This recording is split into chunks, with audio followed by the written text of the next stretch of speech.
শালবনীতে আক্রান্ত বিজেপি নেতা, বিজেপি মণ্ডল সভাপতির ওপরে হামলা এবং তৃণমূল কংগ্রেসের বিরুদ্ধে হামলার অভিযোগ উঠেছে। শালবনীর সাতপাটি এলাকা, সেখানে এই ধরনের ঘটনা ঘটেছে বলে এখনো পর্যন্ত অভিযোগ পাওয়া যাচ্ছে।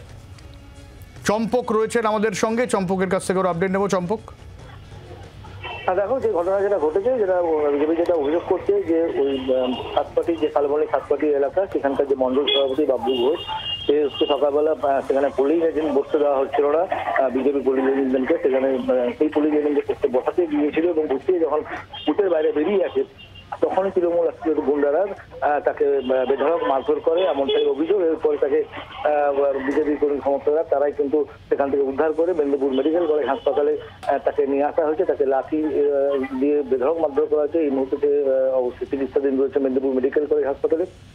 যদিও তৃণমূলের পক্ষ থেকে বলা হচ্ছে, অস্বীকার করেছে পুরো অভিযোগ, এবং তৃণমূল যেটা বলছে যে বাইরে থেকে দুষ্কৃতি ঢুকিয়েছে বিজেপি এবং তারা নিজেদের লোককে চিনতে পারছে না, সেই কারণের জন্য নিজেদের অন্তর্দ্বন্দ্বে এই গন্ডগোলটা হয়েছে এবং মাধ্যমে হয়েছে। এখানে তৃণমূল কোনোভাবেই জড়িত নয় এবং শান্তিপূর্ণভাবেই ভোট চলছে। কিন্তু এই ঘটনা যেটা ঘটেছে, বিজেপি যেটা সরাসরি অভিযোগ করছে যে একদম তৃণমূল ওই মন্ডল সভাপতিকে মারধর করেছে এবং তারা এই বিষয়ে নির্বাচন কমিশনে অবশ্যই ইতিমধ্যে জানিয়েছে। অনেক ধন্যবাদ চম্পক।